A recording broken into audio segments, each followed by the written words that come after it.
Hi, how's it going? This is a video on the importance of structure for young people with ADHD.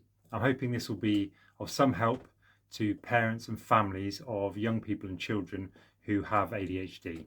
So, when you have ADHD, you're often very impulsive. This impulsivity often leads to an impaired decision-making process. People with ADHD will often have an idea and they will convince themselves that they absolutely have to make this idea into a reality.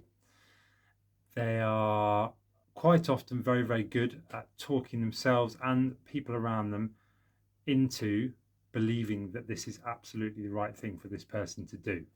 What this can lead to is poor decisions being made.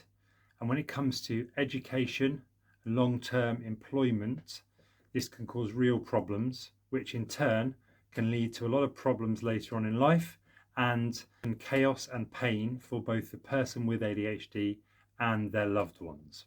This was certainly the case with me. So I wanted to share this with you so that perhaps you can avoid going through what me and my family and some of my friends have been through. So in my case, I liked theatre, so I decided to go and do a university course, and I chose what seemed to be, to me, the most fun course I could find and the easiest course I could find. As soon as I got to university, there was no structure because there was no one there telling me what time to go to bed, what time to get out of bed, making sure I went to lectures, that kind of thing. And so basically I did as little as I could in terms of work and as much as I could in terms of fun. And that set a pattern which repeated itself for quite a few years after I left uni. I was very lost and as a result ended up with fairly serious mental health problems. I have anxiety along with my ADHD, and that anxiety became more and more of a problem as I got older, particularly because I had absolutely no direction in life. What I would also like to share here is the example of a friend of mine who also has ADHD. He was interested in agriculture. So when I went and did a theatre media degree, he did an agricultural degree. The difference between his course and my course was that on my course, I was only tested at the end of every year. I had to hand in some coursework, but it really wasn't very difficult. His degree involved being assessed at the end of every single week. So he was forced to work. He was very, very interested in the topic.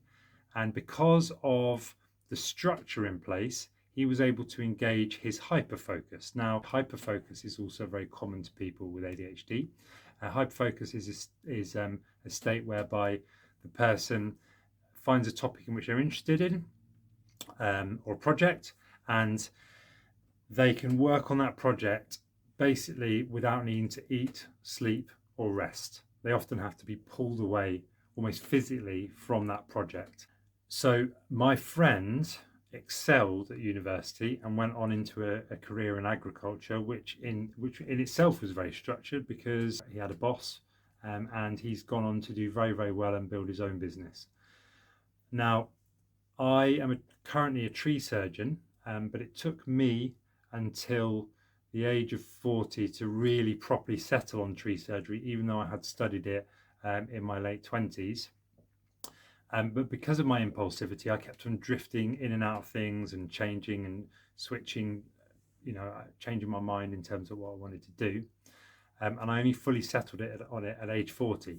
Now, this caused a lot of problems in my life. I got myself in debt.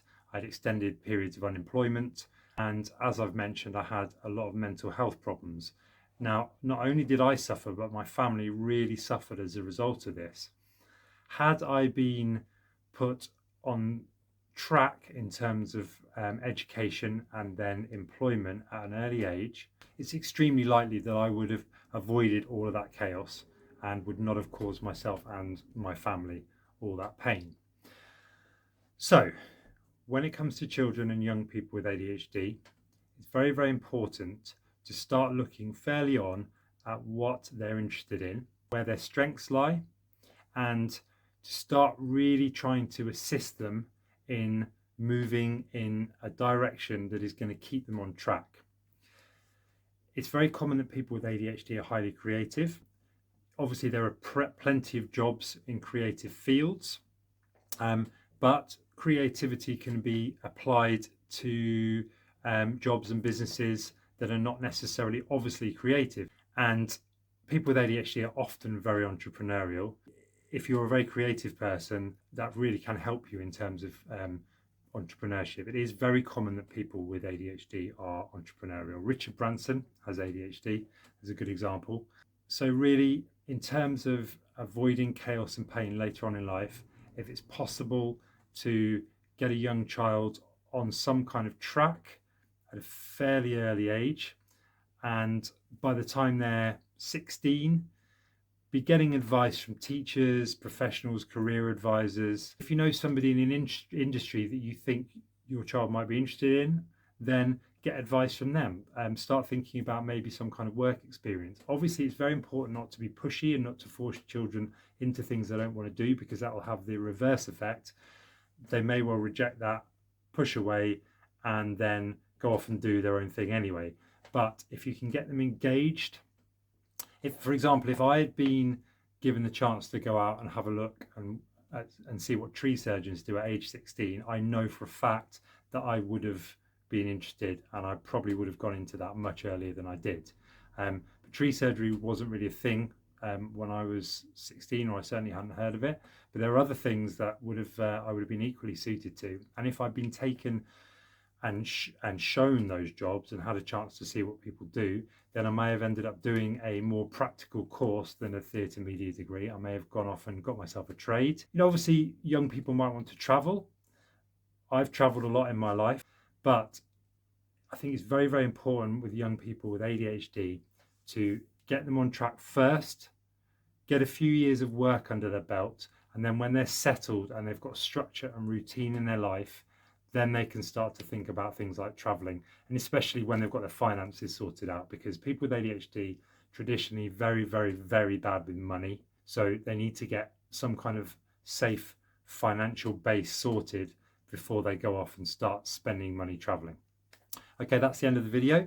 I hope you found that useful. I'll be going into all of these topics in greater detail in later videos. If anyone watching this video wants any advice, then please comment below. Feel free to ask any questions, or if you just if you've experienced something similar and you'd like to discuss it, again, comment below and we'll have a chat.